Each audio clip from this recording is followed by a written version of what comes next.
बहुत धन्यवाद, दिल से आभार। आपने मुझे इतना मान सम्मान दिया, इतना सुंदर आपने बुके मेरे लिए आपने अरेंज किया, बहुत बहुत दिल से धन्यवाद। मैं ईश्वर से प्रार्थना करता हूँ जितना मान सम्मान आज आपने मुझे दिया है, इससे कई गुना ज्यादा मान और सम्मान एक दिन आपके डाउनलाइन के द्वारा आपको स्टेज पर मिलेगा।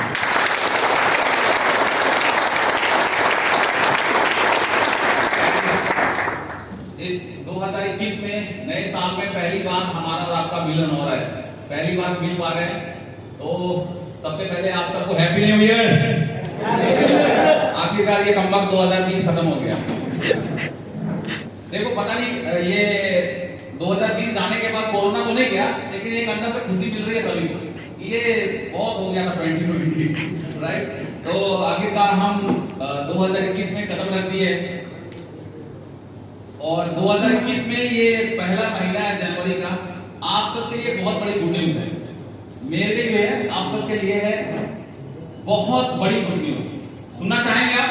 Yes sir. Are you excited? Yes sir. बता दीजिएगा। Yes sir. एक बहुत बड़ी गुड न्यूज ये है इस 2021 में कि आप और हम जिंदा हैं और स्वस्थ हैं।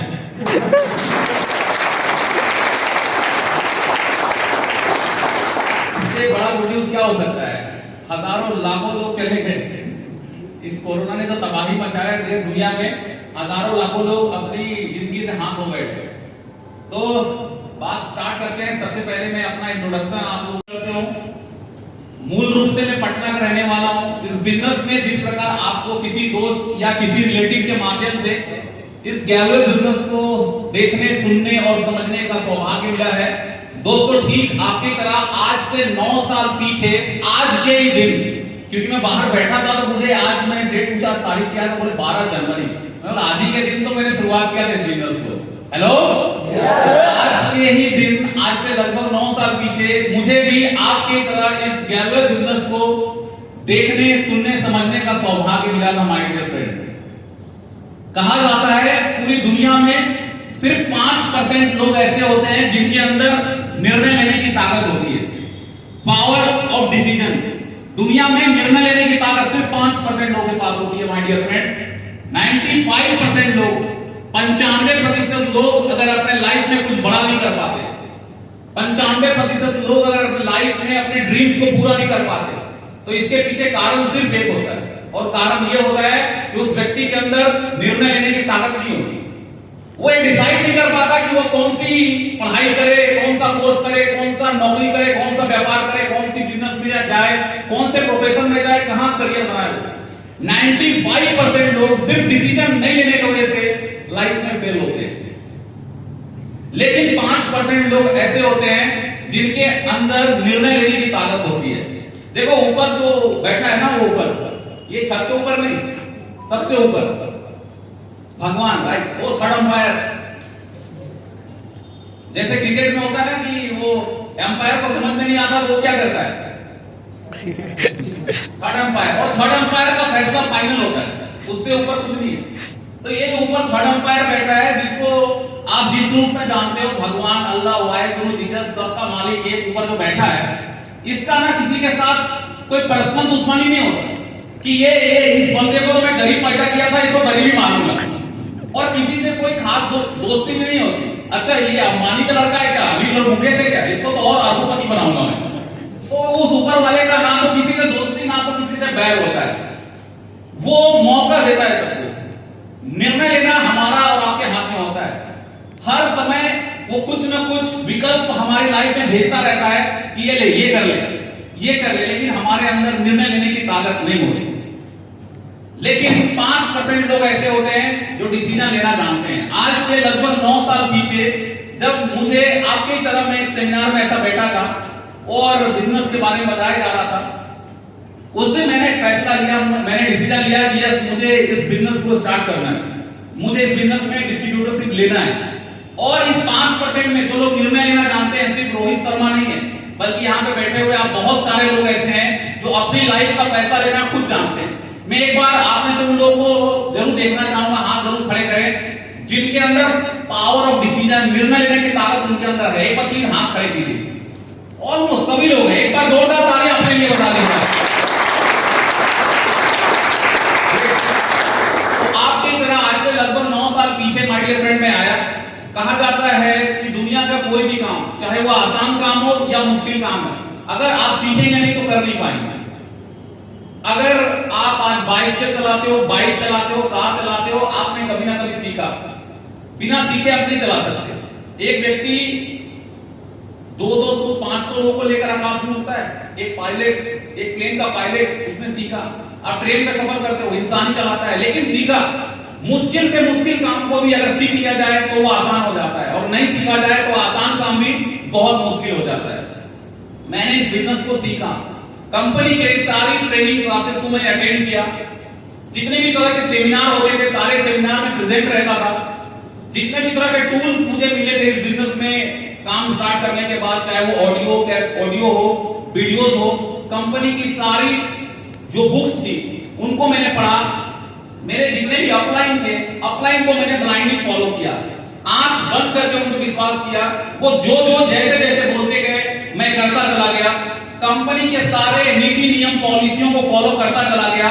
तो इस वक्त कंपनी के 8वें लेवल, रॉयल प्रेसिडेंट नहीं बल्कि मैं स्टार रॉयल प्रेसिडेंट लेवल पे दोस्तों काम कर रहा हूं।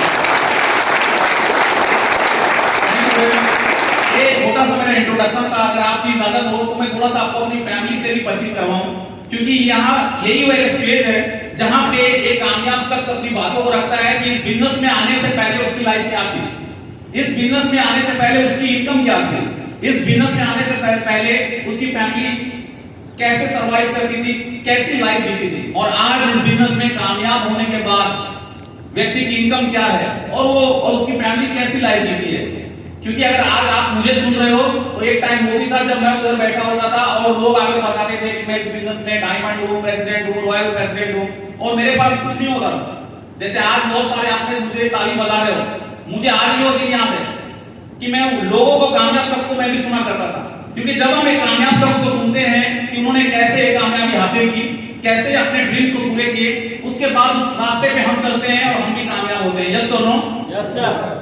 तो मैं आपको बताऊं कि एक बहुत ही अत्यंत गरीब एक ब्राह्मण फैमिली से मैं बिलोंग करता हूं। अत्यंत मैं वर्ड इसलिए यूज कर रहा हूं कि गरीबी से भी नीचे, मिट्टी का घर था हमारा, मिट्टी का घर था। घर में इकलौता हूं, मम्मी पापा और मैं अपने माँ बाप का इकलौता संतान। मेरे पिता एक मिल में काम किया करते थे जहां पे गेहूं पिसाई होती है, और एक व्यक्ति जो गेहूं पिसाई करता है, आप इस बात से अंदाजा लगा सकते हो कि उसकी मंथली इनकम क्या होगी। और वो मिल मेरे पिता का नहीं था, वहां काम करते थे। बहुत ही गरीब फैमिली से मैं था और बहुत दूर तक मैंने पढ़ाई भी नहीं किया, क्योंकि वो पढ़ाई मुझे जम नहीं रहा था कि मेरे पिता दिन रात मेहनत करके वो स्कूल ट्यूशन की फी भी नहीं दे पा रहे। स्कूल पास किया, कॉलेज पास किया, आगे पापा और पढ़ाना चाहते थे। मैंने बोला नहीं, अभी नहीं होगा, मैं अब कुछ करना चाहता हूं। तो मेरे मम्मी पापा ने बहुत बोला कि तुम क्या कर रही हो, तेरे पास कोई ऐसी डिग्री है, तेरे पास ऐसा कुछ है क्या, तूने इतना पढ़ाई कर लिया कि तुझे लगता है कि पढ़ने की जरूरत नहीं है।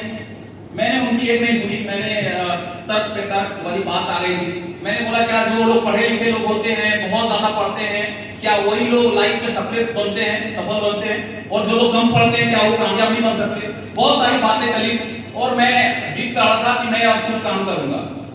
और मैं बहुत सारे स्टेट में मैं जॉब किया, कई जगहों पे मैं भटका, अलग अलग जगहों पे। घर में बहुत सारे ड्रीम दिखाकर मैं घर से निकला। मैंने घर वालों को बोला देखना आप तो मैं तुझे उस दिन चेहरा दिखाऊंगा जिस दिन मैं कुछ सफल व्यक्ति बन जाऊंगा। कहने में बहुत आसान था, मैंने कह दिया, लेकिन ये इतना आसान था नहीं। पहली बार फर्स्ट टाइम घर से निकला और अलग अलग बहुत सारे स्टेट में मैं एमपी मध्य प्रदेश की राजधानी है भोपाल से लगभग 40 या 50 किलोमीटर दूरी पे एक जगह है मंडीदीप बोल के। वहां पे फार्मास्यूटिकल से एक मेडिसिन की कंपनी में फर्स्ट टाइम सबसे पहला जॉब पकड़ा और मैं कुछ महीने वहां काम किया। आगे का स्कोप समझ में नहीं आया क्योंकि जो लोग बी फार्मा वगैरह किए हुए थे वो लोग तो उसमें आगे बढ़ सकते थे, लेकिन मेरे पास ऐसी कोई डिग्री थी नहीं।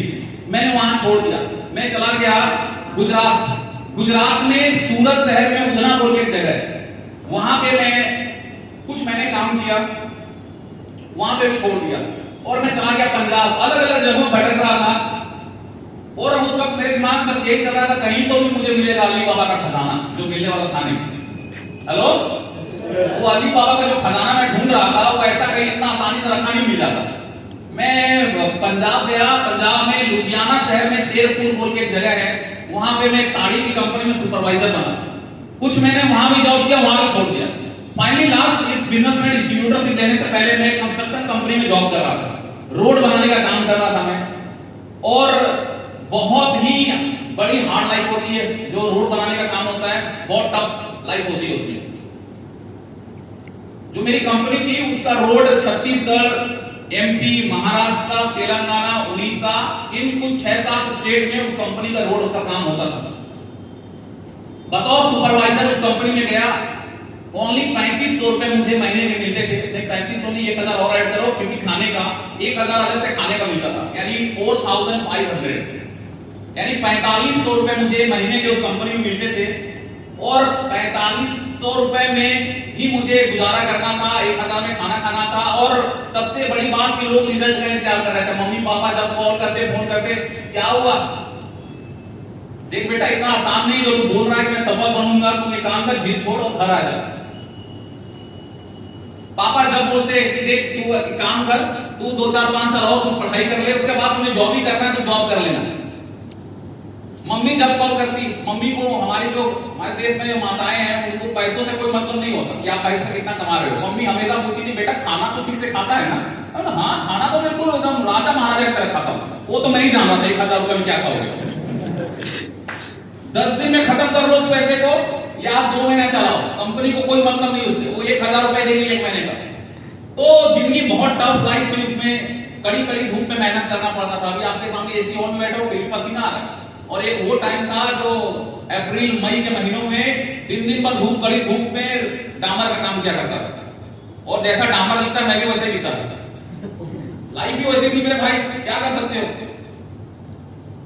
बहुत बुरी लाइफ, उस लाइफ को याद करता हूँ। कई सारे मैं ऐसे साइड पे गया था जिन जगहों पे ना रहने का ठीक था, ना खाने का, ना पानी का।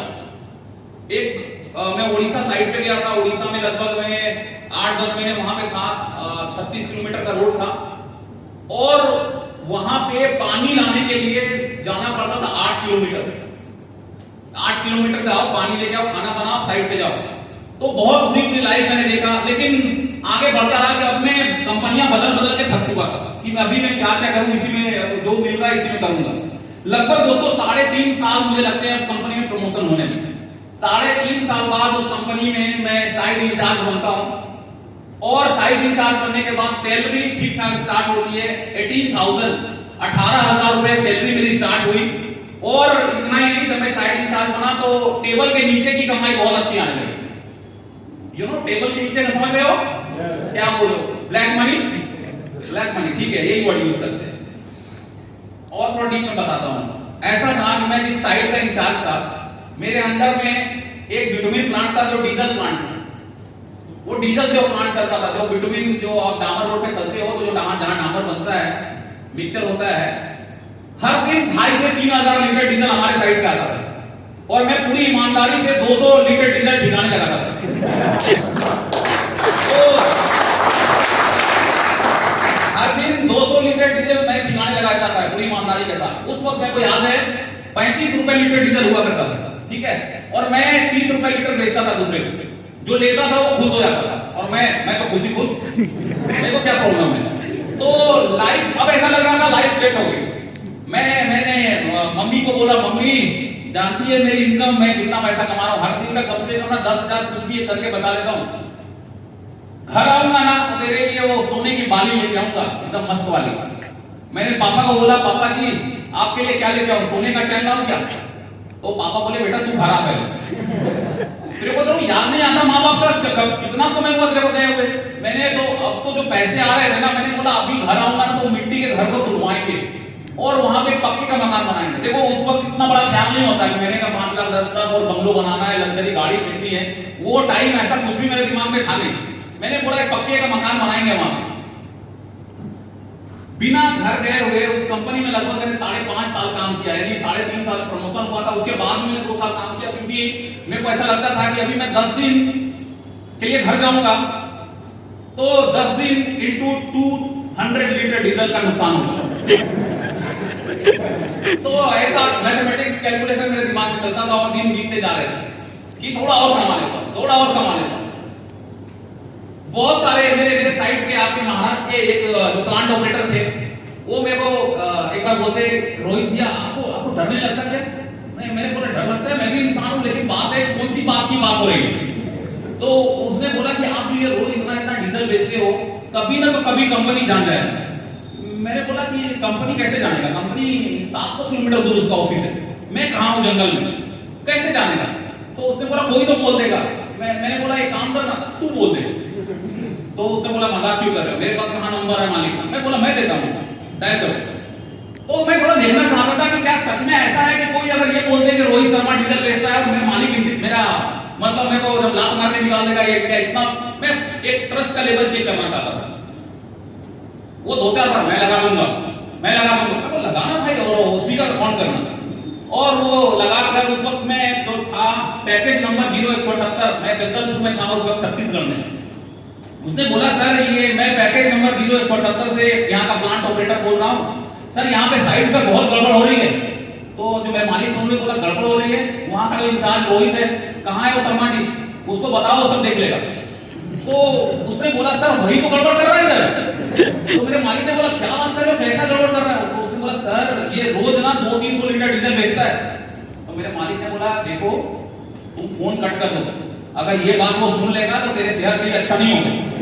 तो फिर उसने क्या किया, फोन कट कर दिया, और वो मेरे को बोलता है रोहित भैया ठीक कर रहे हो, इसका ना 200 नहीं रोज 400 बेचोगे।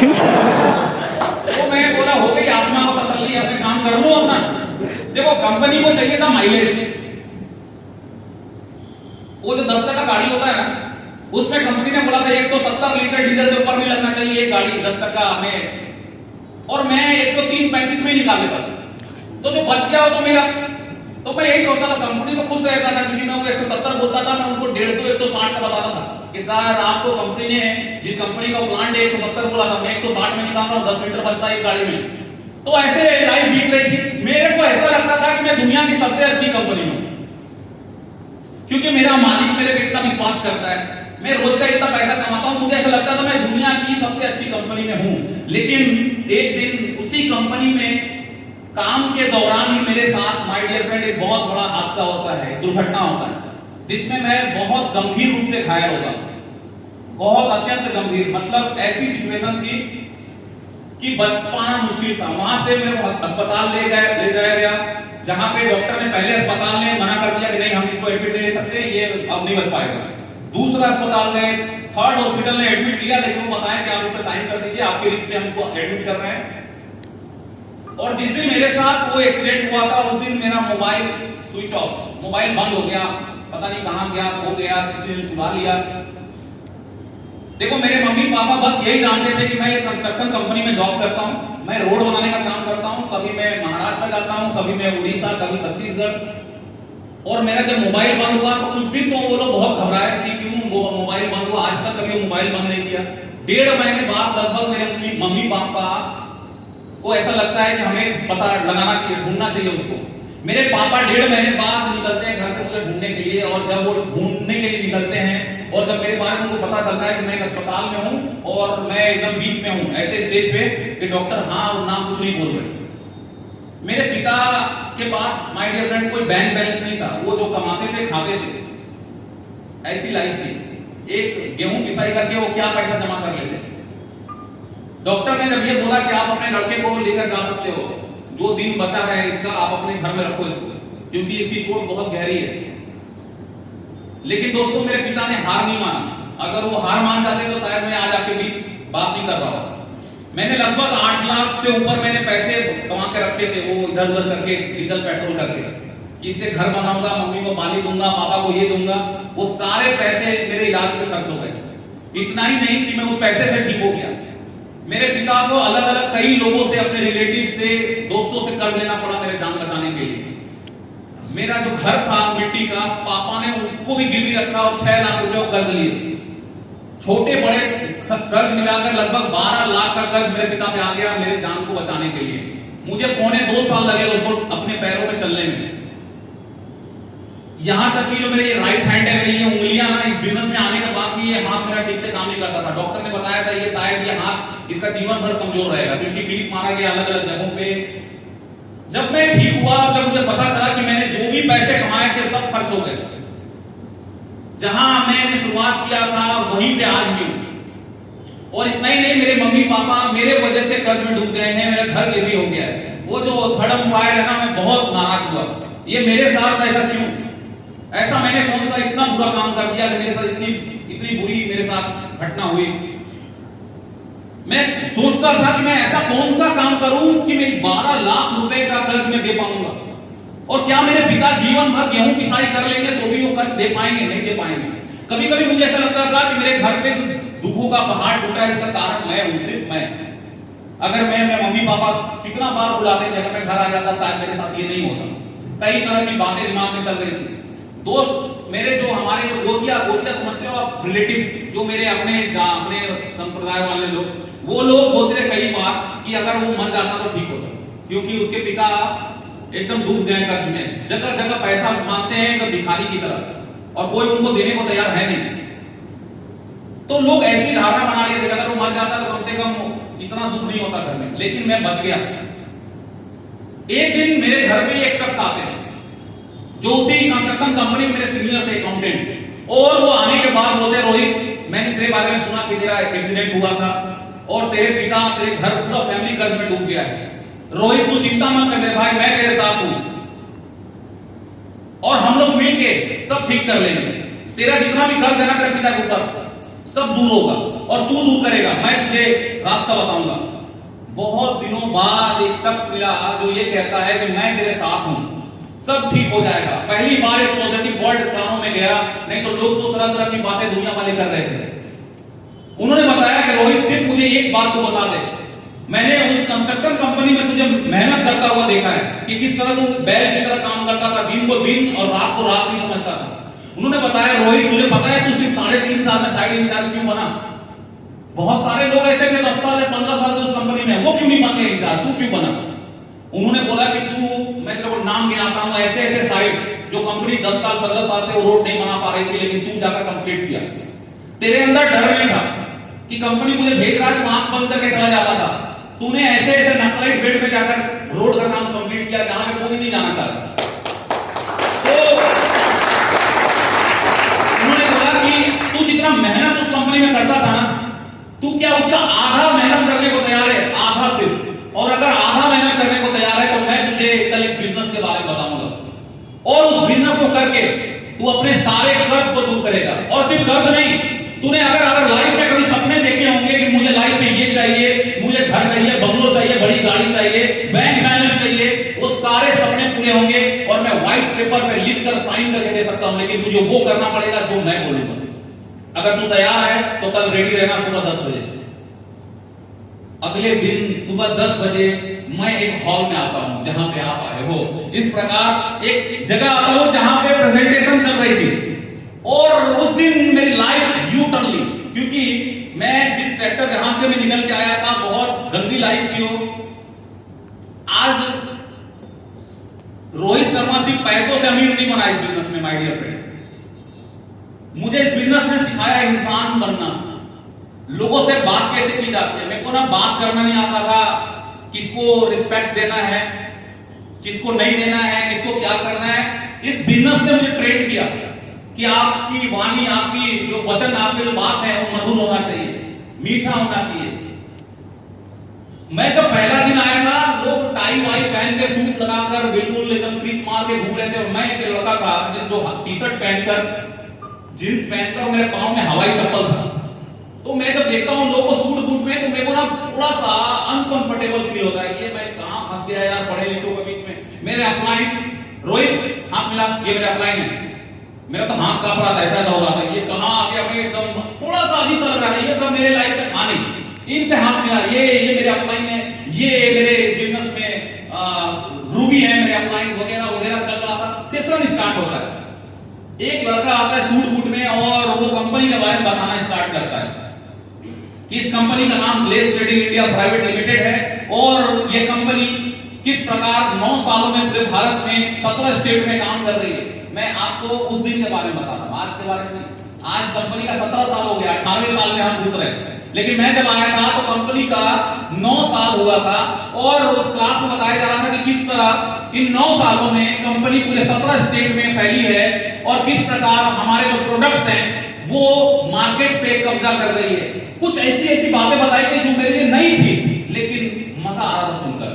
जैसे वहां बताया गया एग्जाम्पल जो मुझे बहुत अच्छा लगा था, उन्होंने बताया कि हमारे देश में पहले तो हमारे पूर्वज थे, हमारे दादाजी, उनके पिताजी, पहले के जमाना में लोग 100 साल 120 साल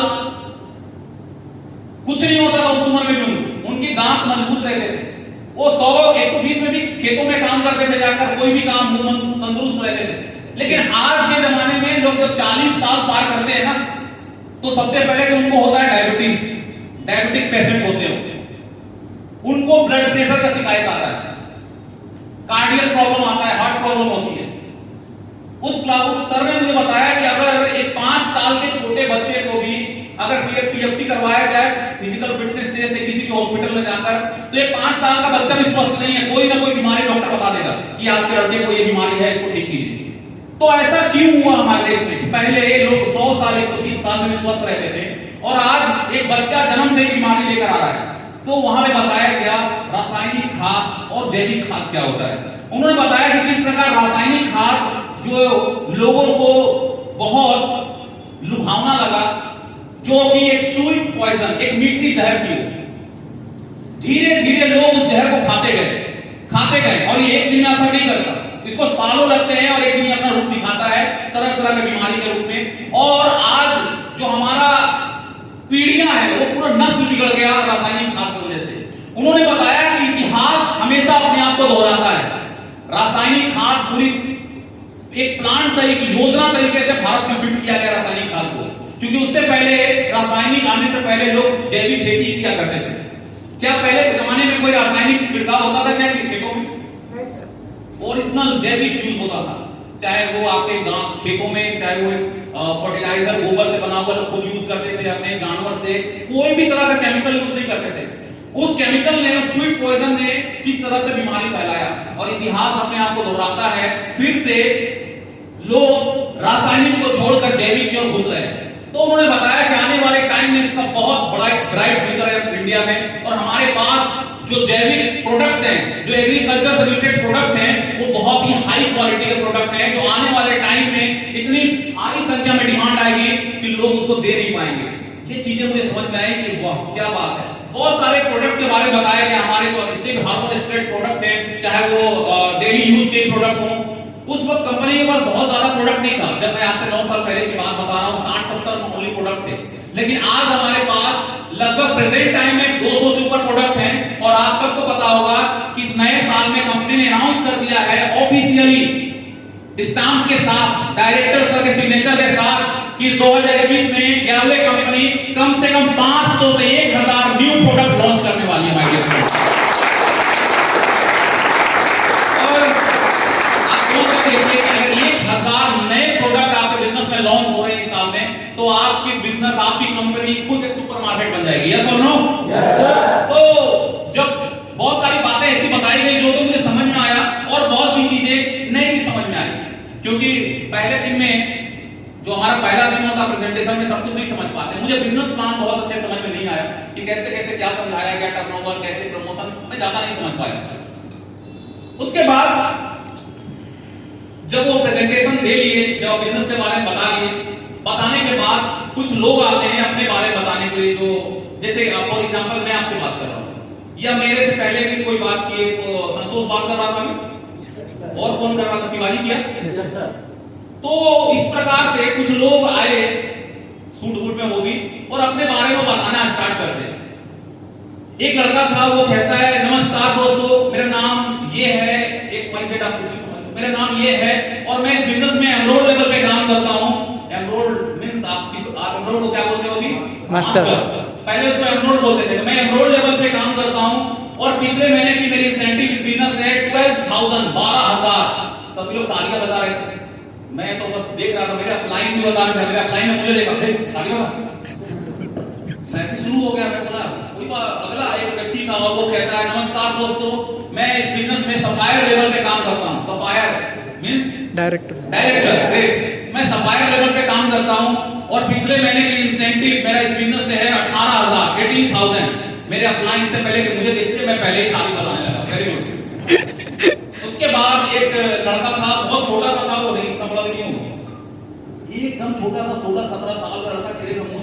भाई इतना छोटा सा लेकिन फुल एनर्जेटिक। वो कहता है नमस्कार दोस्तों, मैं इस बिजनेस में ड्रीम लेवल पे काम करता हूं और पिछले महीने की इस बिजनेस से मेरी इंसेंटिव है 58,000। सभी लोग तालियां बजाना स्टार्ट किया और मैं मन में बोला झूठा करेगा बोरियां भर भर के यार मजाक है। वो 12,000 18,000 यहां तक तो हजम हो गया। ये 58,000 का छोटा सा लड़का मैं समझ गया यहां लोग बोरियां भर भर के झूठ बोल रहे हैं। तो मैंने वहां पे ताली नहीं बजाई, मेरे अपलाइन ने मुझे देखा मैं ताली नहीं बजाया, ताली बजा, मैं बोला ठीक है। कुछ देर बाद प्रेजेंटेशन खत्म होता है, मेरे अपलाइन बोलते हैं रोहित क्या हो गया, तू अचानक से शांत हो गया। मैं बोला क्या यहाँ पे लोग बोरियां भर भर के झूठ बोल रहे हैं। तो मेरे अपलाइन ने बोला क्या बात क्या है। मैंने बोला 12,000 समझ में आता है, 18,000 समझ में आता है, ये 58,000 को छोटा सा बच्चा कहां गया उधर खड़ा है। तो मेरे अपलाइन ने बोला हाँ तुझे क्या लगता है वो नहीं कमाता। अरे वो तो कुछ नहीं, इससे भी ज्यादा इसकी इंसेंटिव आती है, कोई सैलरी कोई जॉब तो है नहीं। कभी कभी तो उसकी 85,000 90,000 उसकी से आती है इंसेंटिव। मैं बोला झूठ, मैं नहीं मानता। तो उन्होंने बोला ऐसा क्यों तुझे लगता है। मैं बोला आपने उसके जूते को देखा है, उसका जो जूता है ना वो 150 रुपए मिलता है मार्केट। तो मेरे अपने ने बोला जूता 150 रुपए मिलता है मतलब। मैंने बोला कोई 60,000 रुपए इंसेंटिव आएगा तो वो 150 रुपए का जूता पहनेगा क्या। तो मेरे अपलाइन ने बोला रोहित मेरे भाई तू बिल्कुल सच कह रहा है, हो सकता है कि मार्केट में 150 रुपए मिलता हो जूता, तू ठीक बोल रहा है, लेकिन मुझे एक बात बता ये लाइफ उसकी है कि तेरी है। तू जब महीने के 60-70 हजार कमाएगा ना तो तू 15-20 हजार के जूते पहनना, उसे वो पहनने दे जो उसे अच्छा लगता है, तो उसकी लाइफ में उंगली मत कर। मैं बोला ये बात भी सही है यार, मैं उसके लाइफ के पीछे क्यों पड़ गया। तो मेरे अपलाइन ने बोला तू बैठ पहले आधा घंटा तू बैठ, मैं तेरे से कुछ बात करता हूं। मैं बैठा और वो आधा घंटा मेरी लाइफ का सबसे बेस्ट, मतलब कि मैं मेरे पास वर्ड नहीं है मैं आपको बताऊं। मेरे अपलाइन ने मुझे बताया रोहित पता है तुमने ये सब क्यों थोड़ा सा अटपटा सा लग रहा होगा, आप में से भी कुछ लोगों को लग रहा होगा कि यार क्या लाखों की बातें चल रही है। अगर इतना ही लोग लाखों रुपए कमा रहे होते पूरा दुनिया एक लेज में काफी जुट जाता, सब लोग एक बिजनेस नहीं कर रहे होते। तो इस प्रकार की शंकाएं तो मेरे अंदर भी थी, और गलती इसमें हमारी और आपकी नहीं होती। गलती पता है कहां की है, गलती है हम जहां से निकल कर आए। मेरे अपलाइन ने मुझे बोला रोहित तेरी गलती नहीं है, गलती है उस माहौल की जहां से तू और मैं निकले हैं। क्योंकि बचपन से हमें पता है क्या सिखाया गया है कि जितना चादर होना उतना ही पांव फैलाना चाहिए। बचपन से हमारे दिमाग में बीज बोया गया है कि अमीर बनना आसान नहीं होता। बचपन से हमारे दिमाग में बीज बोया गया है कि अमीर वही बनते हैं जो ब्लैक का काम करते हैं, जो ये होता है जिनकी किस्मत अच्छी होती है, हम अमीर नहीं बन सकते। बचपन से हमारे दिमाग में बीज बोया गया है पढ़ाई करो और इधर के जॉब ले लो कहीं। मेरे अपलाइन ने बोला गलती यहां पे कि तुझे वो बड़ा कुछ एक्सेप्ट नहीं कर पा रहा तेरा माइंड। तूने देखा कि तू 3.5 साल 4 साल मेहनत किया तब जाकर तुझे महीने के 4,500 से तू 18,000 तक गया। तो तुझे 18,000 तक के लोग जो इंसेंटिव वाले थे तुझे अच्छे लगे, लेकिन जैसे ही तू 58,000 सुना तेरा यहां पे एक्सेप्ट नहीं किया, क्योंकि तूने ऐसा नहीं देखा, तूने कई साल मेहनत किया और वो एक छोटा सा बच्चा कमा रहा है, तो ये तेरा एक्सेप्ट नहीं कर रहा। मेरे अपलाइन में बोला रोहित एक बात बता, जिस प्रकार हमें बचपन से सिखाया गया कि अमीर बनना आसान नहीं है, जितना चादर हो उतना ही पांव फैलाना चाहिए। रोहित मुझे एक बात बता, जितने भी भारत में इतने बड़े बड़े बिजनेसमैन हैं, अंबानी, टाटा, बिरला, क्या ये लोग अपने बच्चे को ये सिखाते होंगे कि बड़े होना और बड़े होने के बाद जॉब करना, जितना चादर हो उतना ही पांव फैलाना चाहिए, क्या वो लोग अपने बच्चे को ये सिखाते होंगे। मैंने बोला नहीं। क्या वो लोग अपने बच्चे को ये बताते होंगे कि अमीर बनना बहुत आसान है, सबसे मुश्किल है, दुनिया का सबसे मुश्किल काम अमीर बनना है, क्या ये बताते होंगे। नहीं, वो बताते होंगे कि और बड़ा करना है, और कैसे बिजनेस को बड़ा करना है, कैसे और अपना एम्पायर खड़ा करना है। मेरे अपलाइन ने बोला कि हमें जो बचपन से दी गई ना, जो बचपन से सीखते आए कि आसान नहीं होता अमीर बनना, आसान बहुत कड़ी मेहनत करनी पड़ती है तब जाकर हम आगे बढ़ते हैं। और तुझे यहां पे दिख रहा है कि बहुत आसान और छोटे छोटे लड़के बहुत कामयाब हो गए। मेरे अपलाइन ने एग्जांपल दिया कि ऐसा क्यों है इस बिजनेस में, क्यों इतने कम समय में लोग इतने कामयाब बने। उन्होंने एग्जांपल दिया कि हमारा जो देश है, हम एक विकासशील कंट्री में रह रहे हैं, हम एक डेवलप कंट्री नहीं, हम एक विकासशील कंट्री में हैं जो कि विकास की ओर हम बढ़ रहे हैं। लेकिन विश्व में, वर्ल्ड में जो बहुत सारी जो डेवलप कंट्रियां हैं, विकसित कंट्रियां हैं, उन्होंने वहां पे झांकने के लिए बोला। मेरे अपलाइन ने बोला जितनी भी डेवलप कंट्रियां होती है ना, उनको विकासशील कंट्रियां कॉपी करती है कि उनके देश में क्या चल रहा है, फिर वही चीज विकासशील देशों में होता है। और ये कॉपी करने में 10 से 15 साल लगता है, तब जाकर वो कॉपी कर पाते हैं। उन्होंने एग्जांपल दिया उस दिन मेरे जींस का, जो मैं उस दिन पहन कर आया था। ये जो तू पहना है जींस, क्या हमारे देश में आजादी से पहले, फ्रीडम से पहले, क्या हमारे देश में कोई जींस पहनता था क्या भारत में?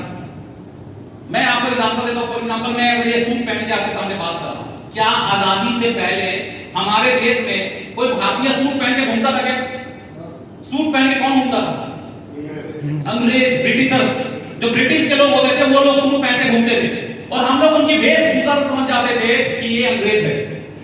हम लोगों ने तो उन कपड़ों का बहिष्कार किया था। हमारे जो फ्रीडम फाइटर्स थे, उन्होंने पूरे देश में जाकर उन्होंने बहिष्कार किया था, हड़ताल आंदोलन किया था कि हम अपने देश स्वतः अपने हाथ से बनाए हुए कपड़े पहनेंगे, हम खादी यूज करेंगे, हमें सूट नहीं चाहिए। लेकिन हमारे देश में आज फिर लोग सूट पहनना स्टार्ट कर दिए। कैसे हुआ ये सब?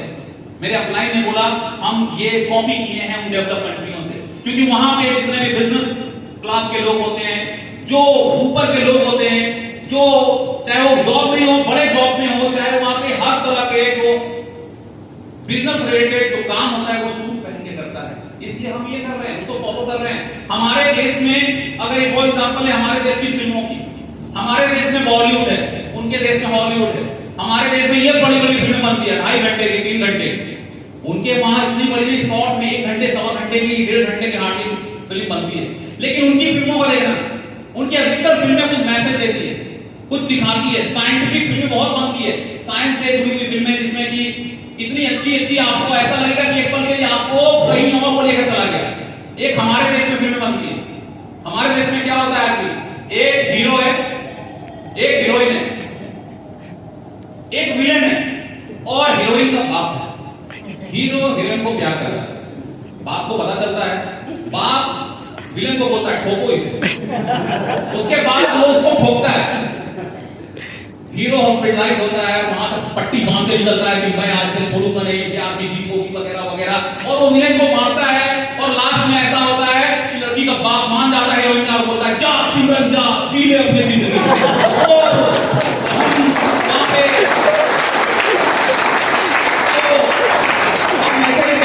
और सिनेमा हॉल से निकलते हैं, यार शाहरुख खान ने दिल छू दिया, क्या एक्टिंग किया उसने। अरे एक्टिंग, यार देश दुनिया कहां जा रहा है और हम अभी भी वही लैला मजनू बैठे हुए हैं।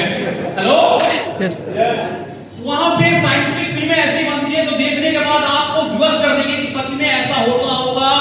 यूनिवर्स से लेकर हर ऐसी गैलेक्सीज की फिल्में बनती है। हमारे देश में क्या बनता है, जादू।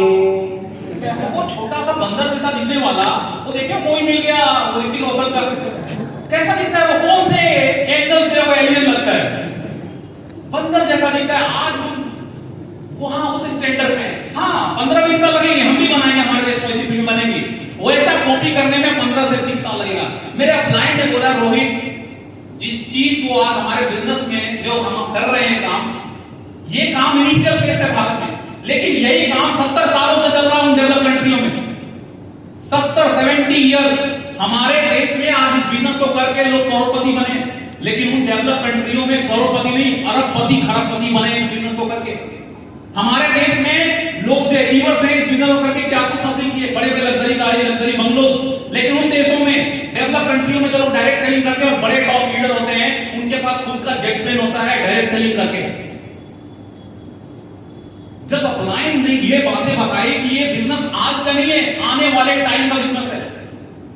अगर ये गलत होता तो उन डेवलप कंट्रियों में 70 साल से नहीं चल रहा होता, उनके पास जेट प्लेन नहीं होता। उन्होंने बोला ये नई चीज है। उन्होंने एग्जांपल दिया कि तू इसलिए एक्सेप्ट नहीं कर रहा है कि हर नई चीज को लोग एक्सेप्ट नहीं करते, उनको लगता है कि नहीं चलता, ये काम नहीं होता। उन्होंने बताया कि बैंक्स के बारे में बताया कि हमारे देश में पहले के जमाने में लोग ना, जब वो नोट नहीं चला करता था कागज का, ताम्र के सिक्के चलते थे, चांदी के और सोने के सिक्के चलते थे, लोग क्या करते थे, उन पैसों को घड़े में डालकर वो जमीन के नीचे रखते थे या संदूक में छिपा कर रखते थे। पहले जब बैंक नहीं हुआ करते थे, डकैत आते थे लुटेरे आते थे और लूट कर लेकर चले जाते थे। जब बैंक्स आए हमारे देश में, उन्होंने बताया कि आप लोग पैसे ऐसे मत रखा करो, कोई भी आता है लूट कर चला जाता है आपकी संपत्ति, आपके धन को, आप वो पैसे हमें दो, हम उसको सुरक्षित लॉकर में रखेंगे। उस लॉकर को बम से भी कोई तोड़ नहीं सकता, मजबूत होता है वो। तो लोगों ने बोला वाह वाह, मैं अपना पैसा अब तुझे दे दूं, मैं तुम्हें क्यों दूं? अच्छा ये बता दे तुम्हारा है कहां ये लॉकर? तो वो मार्केट में है, इस ऑफिस में है। तो लोगों ने पूछा क्या वो तुम्हारा अपना है वो बिल्डिंग? नहीं नहीं, हम किराए पे हैं।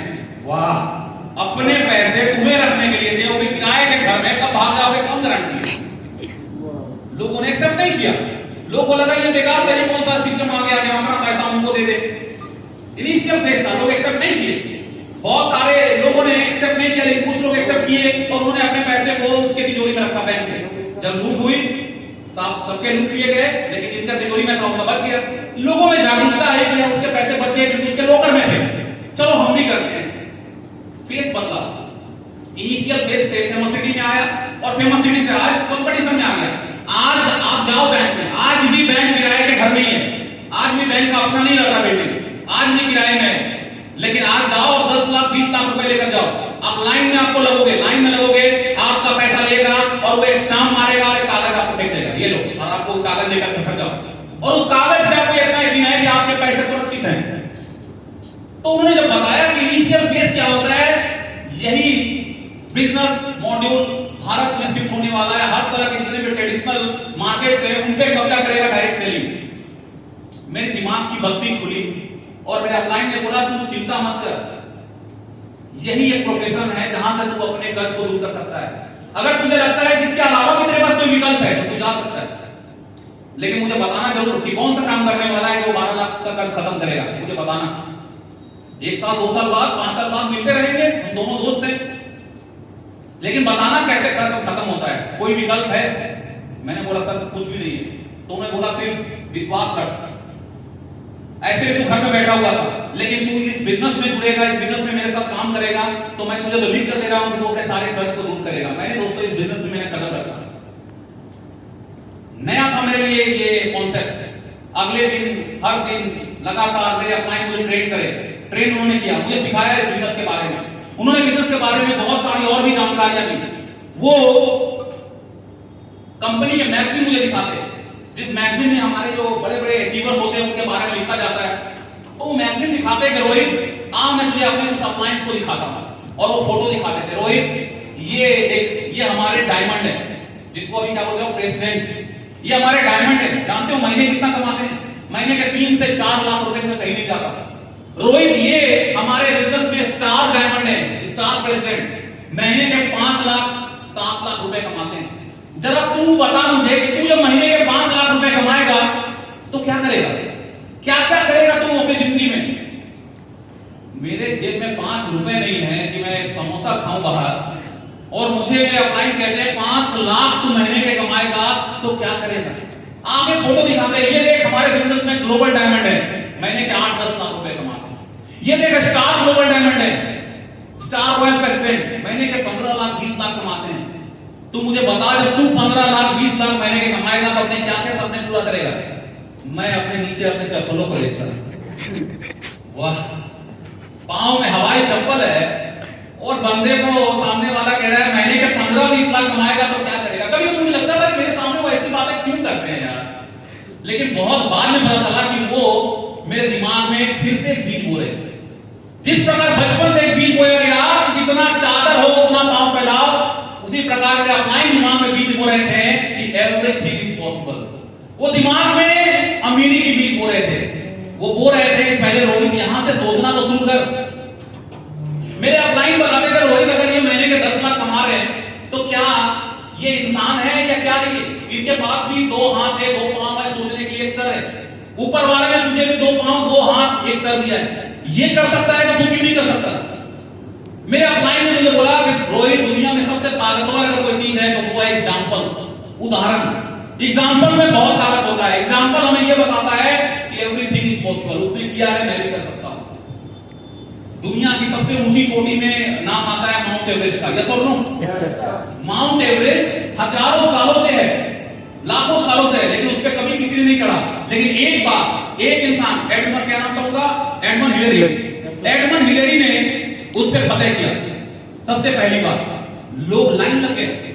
आपने ये तक देखा होगा, सुना होगा कि एक लड़की जिसकी दोनों पांव नहीं है, उस लड़की की जो एक हादसे में उसने अपने दोनों पांव खो दिए थे, वो बिना पांव की एक लड़की एवरेस्ट की चोटी पे अपना झंडा गाड़ी थी कि मैं बिना पांव के इस पे चढ़ सकती हूं, तो दुनिया के कोई भी लोग इस पे फतह कर सकता है, क्योंकि एग्जाम्पल में ताकत होता है कि वो कर सकता है तो मैं भी कर सकता हूं। चांद पे सदियों से चांद है, सदियों से कभी कोई नहीं गया, लेकिन एक बार एक शख्स, नील आर्मस्ट्रांग, शायद मुझे लगता है पहली बार उन्होंने कदम रखा था चांद पे, एक व्यक्ति ने कदम रखा चांद पे, लाइन लग गया। आज लोग सैटेलाइट के लोग भेजते हैं, जाते हैं, वहां पानी की तलाश करते हैं कि क्या चांद पे कभी पानी था, क्या कहीं पानी मिल सकता है। एग्जाम्पल में बहुत ताकत होता है। मेरे अपलाइन ने बताया कि रोहित ये कर सकता है तो तुम भी कर सकता है। रोहित होने को तो माय डियर फ्रेंड एक दिन ये भी हो सकता है कि ये जो 9 साल जो कंपनी की हो गई है और जो महीने के 10-10, 15 लाख रुपए कमा रहे हैं, जिनको मैं तुझे मैगजीन में दिखा रहा हूं, होने को एक दिन ये भी हो सकता है कि रोहित शर्मा एक दिन इस बिजनेस में इतना पैसा कमाएगा कि पूरे कंपनी में सबसे टॉप अचीवर रोहित शर्मा बनेगा। तो दिमाग में अपना बीज बो रहे थे कि पांव में जिस व्यक्ति का हवाई चप्पल है, लेकिन बीज ये बोया जा रहा था कि इस बिजनेस में वो पावर है। और मैं आज आपको भी कहता हूं कि आप अगर दुनिया की किसी और डायरेक्ट सेलिंग कंपनी में होते, बहुत सारी कंपनियां हैं, शायद वहां पे ये पॉसिबल नहीं है कि 17 साल पुरानी कंपनी है और आज आपको कोई बोल दे कि आप आज जुड़ो और आप 17 सालों में लोगों ने वो नहीं किया जो आप कर सकते हो, तो बहुत सी कंपनियों में नहीं होता। लेकिन हमारे 11वें बिजनेस में मुमकिन है कि कोई आपका अपलाइन कब जुड़ा, कंपनी 17 साल पुरानी है, कोई फर्क नहीं पड़ता। आज आप अपने किसी भी अपलाइन का रिकॉर्ड तोड़ सकते हैं। Hello, yes sir. मेरे अपलाइन बीज बोते रहे और मैंने दोस्तों एक लिस्ट बनाई, एक बड़ी लिस्ट मैंने बनाई जो कि मुझे बिजनेस को इनके साथ शेयर करना था। अपलाइन ने बस 2 काम सिखाया था कि एक तो तुझे अपने प्रोडक्ट्स पे 100% बिलीव होना चाहिए, और वो बिलीव आएगा सेल्फ यूज, आप तेरे फैमिली यूज से। आज से तुझे तेरे घर में, तेरे फैमिली में कोई और शॉप से सामान नहीं आएगा, 11वें शॉप से सामान आएगा, अपनी ब्रांड को यूज करोगे। सेकंड उन्होंने बताया कि तुझे इस बिजनेस को लोगों के साथ शेयर करना है, और शेयर भी तभी कर पाओगे जब तुम अपने प्रोडक्ट को खुद यूज किए होगे, तब किसी को आप सिफारिश कर सकते हो, किसी को बता सकते हो। मैंने दोस्तों एक बड़ी लिस्ट बनाई जिसमें मुझे लोगों को बिजनेस को दिखाना था, शो द प्लान को शेयर करना था। बहुत से लोग मिले जिन्होंने एक्सेप्ट नहीं किया, उनको लगा कि ये काम नहीं चलता। मैं आपको बताता हूं, मेरा एक पड़ोसी था, एक लड़का, मेरा दोस्त, मेरा जिगरी दोस्त, मेरा बचपन का दोस्त, क्लोज फ्रेंड, मेरा घर उसके दो घर छोड़ के तीसरा घर उसका है। वो बिजनेस इसी प्रकार के सेमिनार में उसको इनवाइट करता हूं, प्रेजेंटेशन वो देखता है, और देखने के बाद प्रेजेंटेशन के बाद मुझे बोलता है, रोहित ये तू क्या कर रहा है। मैंने बोला कि भाई यहाँ पे लोग लाखों रुपए कमाते हैं, क्या मैं और तू नहीं कमा सकते क्या? यहाँ पे सिस्टम सबके लिए एक है, ट्रेनिंग सबके लिए एक है, और जितने भी बड़े टॉप अचीवर्स हैं ना, उनकी भी लाइफ की मैंने जर्नी देखा है, मैंने सुना है, किताबों पढ़ा है, बिल्कुल मेरे और तेरे जैसे लोग थे वो। तो वो मुझे कहता है कि मैं मानता हूं कि इस कंपनी में लोग लाखों रुपए कमाते होंगे, लेकिन तू नहीं कमा पाएगा, मैं इसको लिख कर दे सकता हूं। मैंने बोला ऐसा क्यों मैं नहीं कमा सकता? क्या मेरे यहाँ पे लिखा हुआ है मैं दुनिया का सबसे बड़ा ये हूं? कुछ भी। तो उसने बोला कि नहीं तू नहीं कर पाएगा। मैं बोला मेरे भाई देख, तुझे नहीं करना है मत कर, मैं करूंगा। तो वो जाने लगा और 4-5 कदम आगे बढ़ा, और उस पर बोलता मैं तुझे नहीं करने दूंगा, मैं देखता हूं तो कैसे कर लेगा, और भागे। और वो चला गया मेरे पापा के पास। मेरे पापा के पास जाके वो बोलता है, पापा अंकल जी वो रोहित क्या कर रहा है, वो अच्छा खासा कंस्ट्रक्शन लाइन में उनको अनुभव था कई सालों का, वो उसको छोड़ के कहां घुस गया। वो वहां पे वो नहीं जो लोग एमबीए बहुत पढ़ाई लिखाई किए होते ना, वो लोग वहां पे कामयाब होते हैं, वो गलत ट्रैक पकड़ लिया। तो मेरे पापा मुझे कॉल करते हैं कि रोहित तू क्या कर रहा है, तू ऐसा काम कर रहा है जो तेरे से नहीं हो सकता। तो मैं समझ गया कि आग लग गई है। मैंने बोला पापा जी आप मुझे सिर्फ एक बात बताओ कि आपको विश्वास सबसे ज्यादा किस पे, पड़ोसी के लड़के पे या अपने लड़के पे? कौन बाप बोलेगा नहीं पड़ोसी के लड़के पे विश्वास है? उन्होंने बोला कि मुझे तेरे पे विश्वास है। मैं बोला बात खत्म होती है। मैंने बोला कि आप मेरे जो मुझे इनवाइट किए हैं आप उनको नहीं जानते, मेरे अकाउंटेंट थे, वो मेरे से बहुत ज्यादा वो पढ़े लिखे भी थे और ऊंचे पोस्ट पे भी थे। उनको क्या जरूरत है ये करने का, लेकिन वो लाइफ उनके पास ड्रीम था। पापा जी मुझे बात बताओ, इतने बड़ा जो कर्ज है कैसे खत्म होगा? बैठा रहूं खत्म हो जाएगा? या आप बोलो तो आपके साथ मैं भी गेहूं पिसाई करता हूं और दोनों बाप बेटे मिलकर ना जीवन भर गेहूं पिसाई करते हैं, वो कर्ज खत्म हो जाएगा? मेरे पापा चुप हो गए। मैंने बोला देखिए अगर आज आप जिद करोगे तो मैं इस काम को छोड़ देता हूं, अपने डिस्ट्रीब्यूटर से रद्द करवा लेता हूं, लेकिन अगर मैं लाइफ में कभी कुछ बड़ा नहीं कर पाया ना इस काम को छोड़ने के बाद, तो मैं पूरी जीवन आपको ब्लेम करूंगा फिर कि आपके वजह से मैं कुछ नहीं कर पाया। मैंने अपना फैसला लिया था अपना करियर बनाने का, लेकिन आपने मुझे छुड़वा दिया। या तो मुझे करने दो, अगर मैं कामयाब नहीं बना तो आप जीवन भर बोलना मुझे, और अगर मैं बन गया तो जरा सोच कर देखो कि जब हमारे जीवन में कोई कर्ज नहीं होगा तो कितना खुश होंगे आपकी लाइफ, मम्मी कितना खुश होगी कि हमारे जीवन में कोई कर्ज नहीं है। क्योंकि उस समय हमारे लाइफ में दोस्तों कर्ज से बड़ा महत्वपूर्ण कुछ नहीं था। मेरे पापा ने बोला बेटा तुझे इतना यकीन है तो तू एकदम बिल्कुल कर और पूरी मेहनत और शिद्दत के साथ काम कर, लोगों की परवाह मत कर। बहुत से लोग मिले जो एक्सेप्ट नहीं किए, लेकिन मुझे बहुत से लोग वो भी मिले जिनके अंदर निर्णय लेने की ताकत थी, जिनके अंदर ड्रीम था, जो लाइफ में अपने ड्रीम से प्यार करते थे, जिनके अंदर संतुष्टि नहीं था, जो लाइफ में असंतुष्ट थे वो कि नहीं मुझे कुछ और बड़ा करना है। मुझे ऐसे लोग भी मिले। दोस्तों जो एक लाश होता है ना, मरा हुआ एक डेड बॉडीज, एक जो मरा हुआ शरीर होता है एक लाश, वो भी शमशान और कब्रिस्तान जाने के लिए ना अपने लिए 4 कंधे ढूंढ लेता है, अपने खुद उठकर नहीं चला जाता है। तो मैं तो एक जिंदा लड़का था, मुझे बहुत लोग मिले जो मना किए, लेकिन मैं जानता था मुझे वो लोग भी मिलेंगे जो इस बिजनेस को एक्सेप्ट करेंगे और मुझे उनको तलाश करना है, मुझे उनको ढूंढना है। और मुझे वो लोग दोस्तों मिले और मैंने टारगेट बनाया था इस बिजनेस में कि मुझे इस बिजनेस में सबसे पहला मेरा ड्रीम था कि इस बिजनेस में मैं स्टार आरडी, स्टार रूबी बनूं, जिसको आप बोलते हो सीनियर डायरेक्टर। स्टार आरडी जहां पे जाने के बाद महीने के 50,000 से लेकर 1 लाख तक मैं महीने कमा सकता था, उस लेवल को मुझे प्राप्त करना था। कंपनी का एक टर्म एंड कंडीशन होता है, चैलेंज रहता है कि अगर आपके लिए अलग है, मेरे टाइम में बहुत टफ था।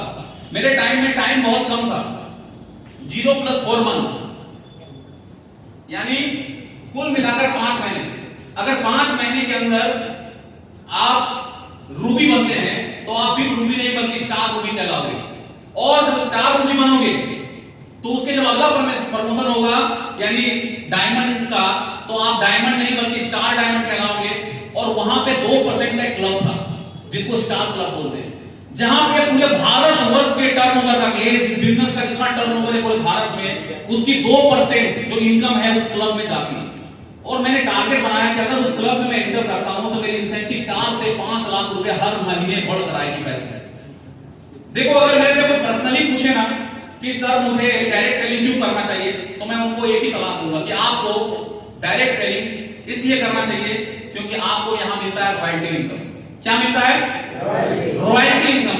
ये एक ऐसी इनकम होती है जो कभी बंद नहीं होती, आप रहो या ना रहो, आप काम करो या ना करो, ये बंद नहीं होती कभी। फॉर एग्जांपल आप यहाँ पे इस हॉल में, पटियाला हाउस इस होटल में हो, इस हॉल में आप बैठकर ये प्रेजेंटेशन ले रहे हो आप।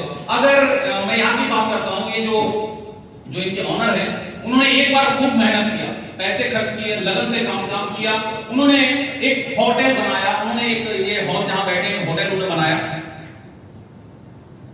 आज हम प्रेजेंटेशन कर रहे हैं, फ्री में नहीं कर रहे हैं, उनको पैसे मिल रहे हैं। कल कुछ और होगा यहाँ, किसी के बर्थडे सेलिब्रेशन, कभी किसी की एनिवर्सरी वगैरह वगैरह, जीवन भर उनको रॉयल्टी मिलेगी, जीवन भर इससे रॉयल्टी उनको आएगी। उनको ही नहीं, वो अपने आने वाले पीढ़ी को दे देंगे, ये ले आज से होटल को संभालना। रॉयल्टी एक ऐसी इनकम होती है जो कभी बंद नहीं होती। और मैंने फैसला लिया था कि मुझे इस बिजनेस में उस लेवल तक जाना है जहां पे मैं काम करूं या ना करूं, रॉयल्टी आए, यानी कि मेरे टीम से तो पैसा आए जाए, लेकिन पूरे भारतवर्ष से पैसा आए जिनको मैं नहीं जानता। फॉर एग्जांपल आप महाराष्ट्र में हो, लेकिन आपको कैसा हो कि आपको इनकम उन लोगों से भी प्राप्त हो, उन बिजनेस उस टर्नओवर से प्राप्त हो। फॉर एग्जांपल उत्तराखंड, पश्चिम बंगाल, आप वहां पे कोई बिजनेस पार्टनर्स नहीं है, लेकिन वहां पे आपकी टीम नहीं है, लेकिन हमारी कंपनी है वहां पे, उस टर्नओवर का भी आपको पैसा चाहिए, रॉयल्टी चाहिए। तो वो जगह है इस गैल्वे बिजनेस में जहां पे कि आप काम करें या ना करें, आपके टीम में काम हो रहा हो या कहीं पे भी काम हो रहा होगा, हमारे बिजनेस में बहुत सारे ऐसे क्लब है जहां पे रॉयल्टी इनकम मिलती है। तो मैंने 0 + 4 मंथ में टारगेट रखा था कि मुझे स्टार रूबी बनना है। जीतोड़ मेहनत हुई, अपलाइन का फुल सपोर्ट रहा, उन्होंने फुल प्लानिंग किया, हमने काम किया, जिसका रिजल्ट माय डियर फ्रेंड ये निकला था कि 0+4 मंथ नहीं बल्कि 0+3 मंथ में मैं इस बिजनेस में रूबी नहीं बल्कि मैं स्टार रूबी डिस्ट्रीब्यूटर बनकर मैं लोगों के सामने आया। तो जब मैं स्टार रूबी बनने के बाद अगला मेरा टारगेट था, मेरा लक्ष्य था, वो था स्टार डायमंड बनना, स्टार प्रेसिडेंट बनना, जहां पे महीने का कम से कम 5 से 7 लाख रुपए महीने का मैं कमा सकता था। मेरे अपनाई ने बोला रोहित अगला लेवल मुकाम तेरा इंतजार कर रहा है, लेकिन तुझे मेहनत और बढ़ानी पड़ेगी क्योंकि वो लेवल इस लेवल के तुलना में थोड़ा सा कट ऑफ है, क्योंकि यहाँ पे तुझे बनना था, वहां पे तुझे बनना नहीं बनाना है।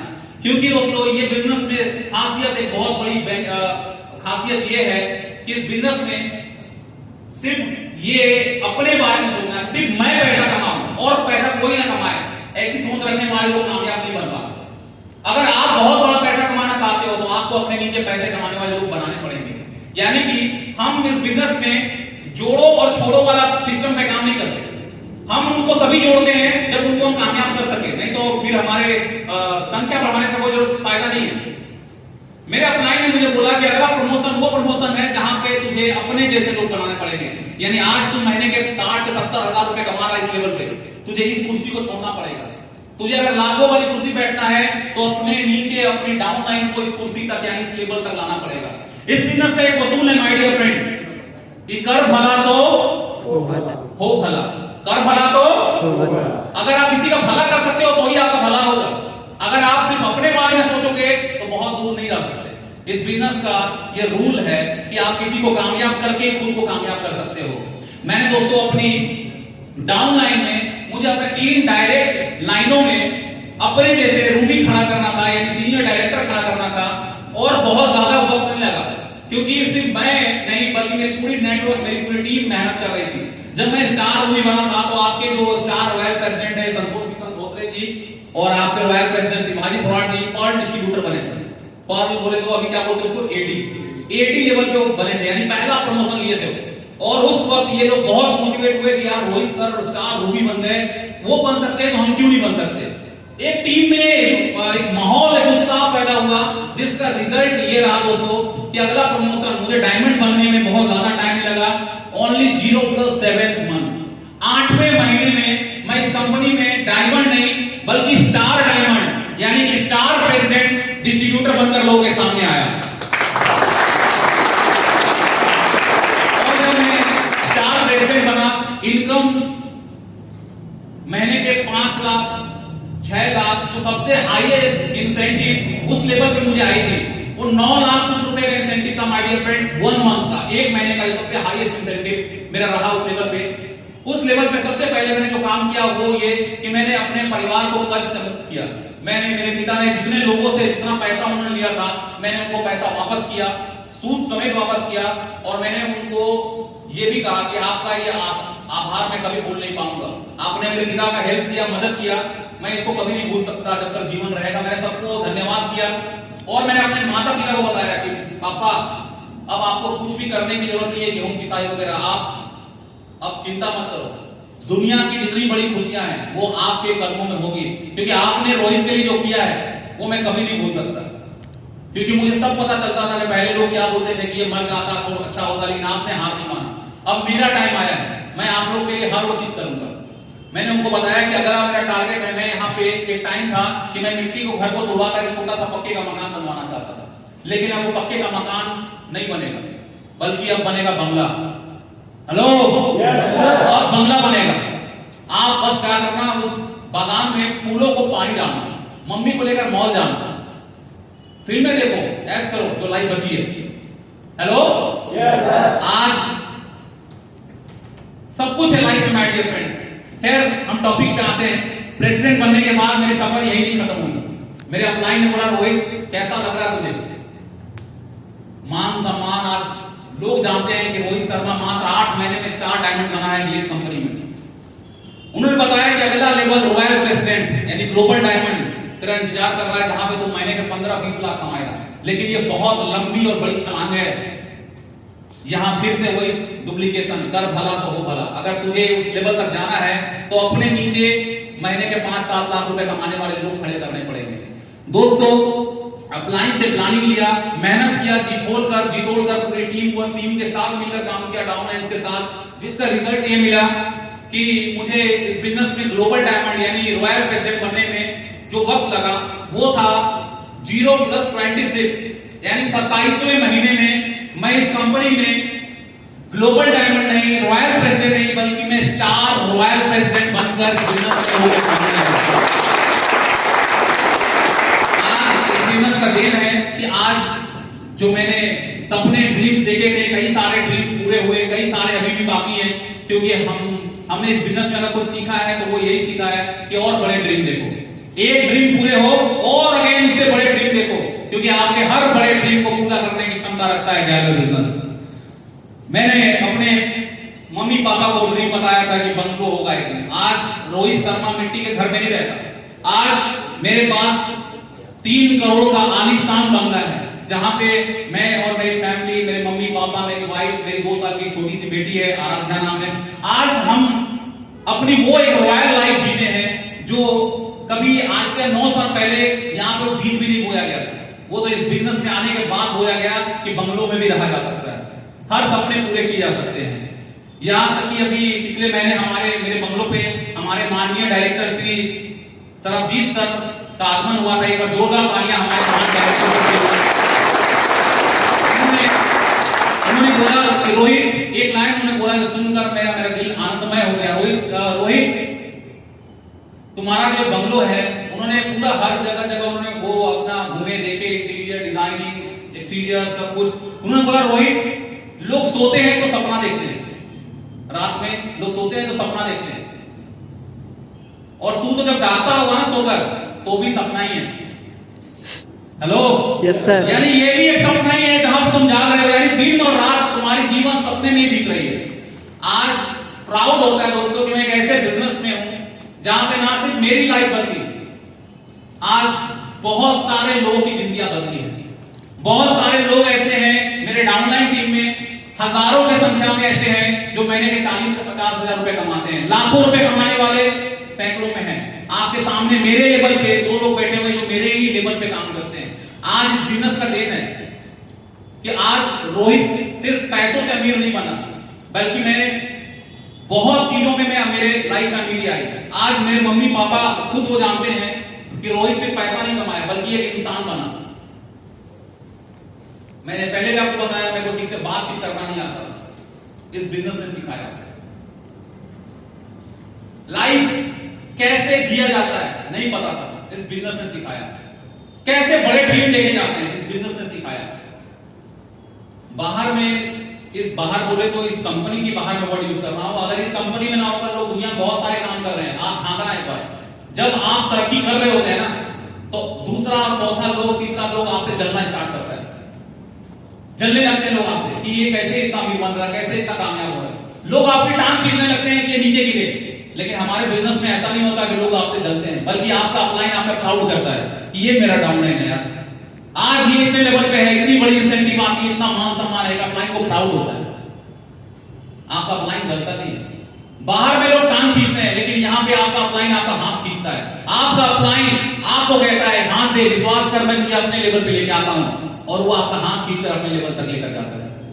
आप किसी भी जाति, किसी भी धर्म, आपको हिंदी बोलना आता है नहीं आता, कोई फर्क नहीं पड़ता। आप मराठी बोलते हो, कन्नड़ बोलते हो, कोई फर्क नहीं पड़ता। आप काले हो, गोरे हो, आपको हिंदी आता है, आपको इंग्लिश आता है, आपको इंग्लिश नहीं आता, कोई फर्क नहीं पड़ता। सबके लिए सिस्टम सेम है, सभी के लिए एक सिस्टम, एक जैसा डिजाइन किया गया, एक जैसा ट्रेनिंग है। रोहित बन सकता है तो आप भी बन सकते हैं, कोई फर्क नहीं पड़ता आप कितने पढ़े लिखे हैं नहीं है। मैं आपको आपके सामने अपलाइन बैठे मैं एक बार मिलवाता हूं। एक बार शिवाजी और संतोष प्लीज एक बार आप 2 मिनट के लिए स्टेज पे आएंगे।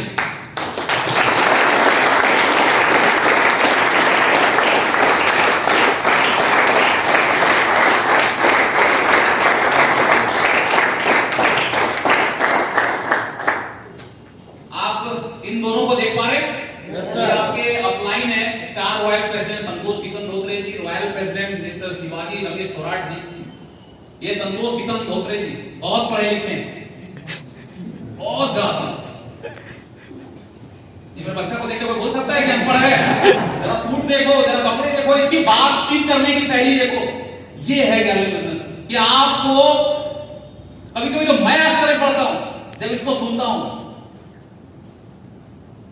किसने इतना ट्रेन किया इस बिजनेस में कि जिनको बोलना नहीं आता, जो पढ़े लिखे नहीं है, उनको भी ट्रेन किया कंपनी ने। अब जो पढ़े लिखे नहीं है तो क्या ये कामयाब नहीं बने? बन गए ना, मेरे लेवल पे आ गए ना। तो कोई फर्क नहीं पड़ता कि आपका बैकग्राउंड, आप पढ़े लिखे हो नहीं हो, सिस्टम पे चलना पड़ेगा, मेहनत करना पड़ेगा। पसीना बहाया है इसने, इस बात से मैं इनकार नहीं कर सकता, मेहनत किया है। मैं एक बार संतोष और शिवाजी में एक बार आप मेरे दोस्तों को जरूर बताओ कि आपका लगभग 8 साल हुआ होगा इस बिजनेस में, आपका भी 8 साल। तो इस 8 साल में आपने जो टोटल अर्निंग किया, सिर्फ वो बता दो कि मेरे दोस्तों को कितना आपने पैसा कमाया। तकरीबन 3.5 करोड़ से प्लस ही है सर।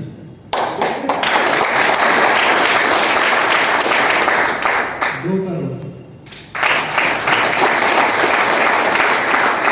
आपने सुना? 3.5 करोड़ सर। 2 करोड़। बहुत दुख की बात है। अरे वो 3.5 करोड़ होता है यार, 2 करोड़। लोग फर्स्ट क्लास की जो जॉब करते हैं पूरी लाइफ बाहर में, और पूरी लाइफ मेहनत करने के बाद भी जब रिटायर्ड होते हैं तो ये 2 करोड़ 3 करोड़ नहीं कमा पाते, और ये महज 8 साल में 3.5 करोड़ कमाया है। और सोच कर देखो कि सोच का लेवल कितना ऊपर चला गया है कि 3.5 करोड़ भी इतना छोटा लगता है। 3.5 करोड़, 2 करोड़।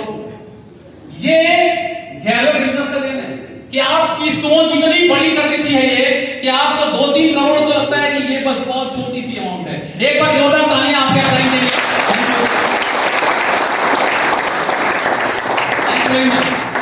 तो ये है पावर आपके बिजनेस का। अगर आपकी इजाजत हो तो मैं आपको अपनी भी इनकम बता दूं कि मैंने कितना कमाया। सुनेंगे आप? Yes sir. तो थोड़ा सा ये मजबूत रखे हो ना,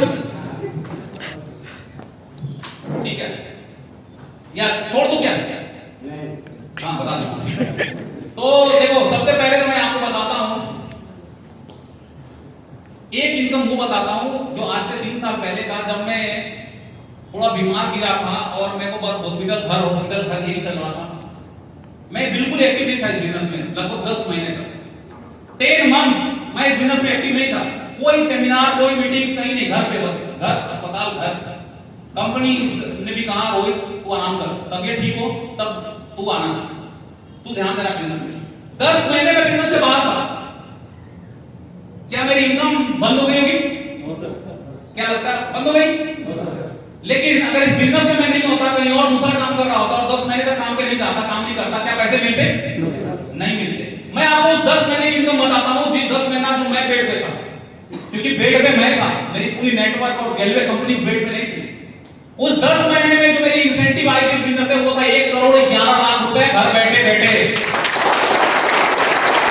और जो टोटल अर्निंग है इस 9 साल में इस गैलो बिजनेस में, टोटल अर्निंग है वो है 12 करोड़, 12 करोड़ से ऊपर का टोटल अर्निंग मैंने इस गैलो बिजनेस से किया।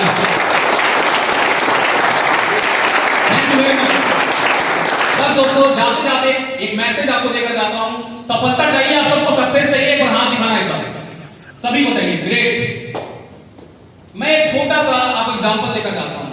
आज से इस नए साल में, इस नए महीने में, आज से इस पे काम करो। और ये एग्जांपल मैं बताता हूं आपको, छोटे बच्चे का, आप ध्यान से देखना। हम सभी के घर में रिलेटिव, आस पड़ोस में बच्चे होते हैं। आप छोटे बच्चों को ध्यान से देखना।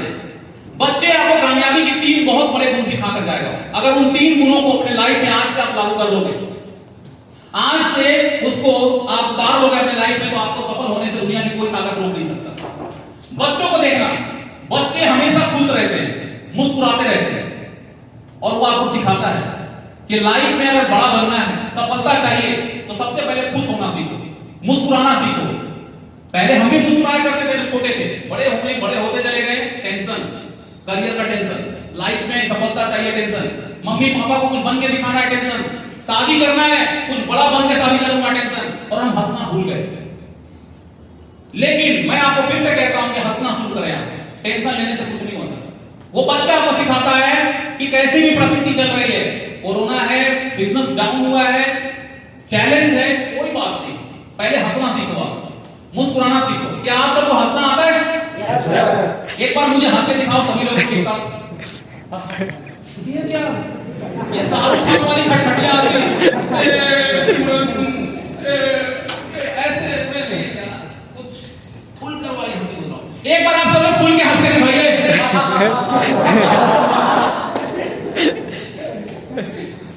थोड़ा सा तो आपने कोशिश किया, आखिरी बार कहता हूं, लास्ट बार कहता हूं, एक बार खुल के हंस के दिखाओ। Very good, very good. इतना मुस्कुराता, इतना सुंदर, स्मार्ट, हैंडसम दिख रहे थे आप सभी, लेकिन इसको आप भूल गए। देखो आपको लग रहा है सारी है तो नकली हंसी, क्या फर्क पड़ता है? दुनिया की कौन सी किताब में लिखा हुआ है कि असली हंसी ऐसी होती है, नकली हंसी ऐसी होती है? कहीं लिखा है क्या? दांत दिख रहा है प्लीज, यही तो हंसी है यार, और दूसरी कौन सी हंसी होती है? यस और नो? Yes sir. आज से हंसना सीखो, कैसा भी कोई भी चैलेंज हो, बत्ती सी दिखाओ अपना। आप हंसोगे, आपके चैलेंज परेशानी दूर भाग जाएगी। सेकंड, बच्चे को ध्यान से देखना। बच्चा हमेशा व्यस्त रहता है, बिजी रहता है, कुछ ना कुछ करता ही रहता है। यहाँ का बर्तन वहां फेंकेगा, वहां का खिलौना वहां फेंकेगा, अभी नहलाओ और बाहर जाएगा, मुंह में मिट्टी लगा के घूमेगा ऐसे। तो वो आपको सिखाता है व्यस्त हो अपनी लाइफ में। या गवर्नमेंट नहीं काम कर रही है, नालियां टूटी है, सड़कें टूटी है, वो कुछ नहीं कर रहा, मेरे पिता मेरे लिए कुछ नहीं कर रहे, वैकेंसीज नहीं आ रही है, नहीं, छोड़ो उन सब चीजों से बाहर निकलो, अपने आप को व्यस्त करो जैसे आप स्कूल टाइम, कॉलेज टाइम में करते थे। कितने बजे जागूंगा, इतने बजे इंस्टीट्यूट जाऊंगा, इतने बजे पर्सनल कोचिंग जाऊंगा, खुद की स्टडी घर में इतने बजे करूंगा, इतने बजे क्लास के लिए जाऊंगा। अपनी एक रूटीन होती थी आपके पास, अपने आप को व्यस्त रखते थे आप। आज भी वही करना पड़ेगा आपको, अपना रूटीन बनाओ यार, फालतू की सभी चीजों को बाहर निकालो। आज से रूटीन बनाओ, इस नए साल में, नए महीने में अपनी लाइफ को लेकर सक्सेस चाहिए। आज से रूटीन बनाओ कि मुझे इस चीज को फॉलो करना है। देखो ये 2021 आपके लाइफ में बहुत कुछ देकर जाएगा, लेकिन हम प्लानिंग तो बनाते हैं, करते नहीं है। लेकिन आज से मैं बात कर रहा हूं, लगातार करो आप। तीसरा, अब बच्चों को ध्यान से देखना। बच्चे जिद्दी होते हैं, बच्चे जिद्दी होते हैं। अगर आपके घर के सामने एक आइसक्रीम वाला आ जाए और आपके बच्चे ने जिद पकड़ ली है कि मुझे आइसक्रीम खानी है, तो खानी है मीन्स खानी है। आप उसको समझा नहीं सकते, बता नहीं सकते, फुसला नहीं सकते कि बेटा आइसक्रीम नहीं खाते, ठंड का मौसम है, सर्दी हो जाएगी, जुकाम हो जाएगा, तेरा फीवर आ जाएगा। वो नहीं मानेगा, वो रोने लगेगा। और क्या एक्टिंग कर करके रोता है वो, और वो आपको सिखाता है, मास्टर है वो। आप लास्ट में क्या करते हो? आप उसको खरीद के दे देते हो, खाता है, हंस के खाता है और फेंक देता है, और आपको एक मैसेज देता है, आपको एक बड़ी ज्ञान देकर जाता है वो कि मेरा मकसद आइसक्रीम खाना नहीं था, बल्कि मेरा मकसद आपसे आइसक्रीम खरीदवाना था। तो बच्चों को देखो कैसे जिद्दी होते हैं, जो ठान लेते हैं ना वो मनवा कर मानते हैं, चाहे उसके लिए कुछ करना पड़े उसको। आप जिद्दी बने, सफलता चाहिए, सक्सेस चाहिए, आज से जिद पकड़ो कि मुझे कामयाबी चाहिए तो चाहिए, मुझे इस बिजनेस से बड़ा इंसेंटिव चाहिए तो चाहिए, बड़ी गाड़ी चाहिए तो चाहिए, मुझे बड़ा घर बनाना है तो बनाना है। आज से जिद पकड़ो आप, जिद पकड़कर काम करेंगे, आपको सफल होने से दुनिया की कोई ताकत माय डियर फ्रेंड रोक नहीं सकती। Thank you very much and best of luck. आपने इतनी शिद्दत से, इतनी सब्र के साथ, पेशेंस के साथ आपने पूरी बात को आपने सुना। मैं ईश्वर से प्रार्थना करता हूं जितना उन्होंने मुझे कामयाबी दिया इस बिजनेस में, इससे कई गुना ज्यादा कामयाबी आपको ऊपर वाला दे। मेहनत करिए आप, पॉजिटिव सोच रखकर मेहनत करें आप, विश्वास रखें अपने आप पे, अपने अपलाइन पे, अपनी सिस्टम पे। Thank you very much.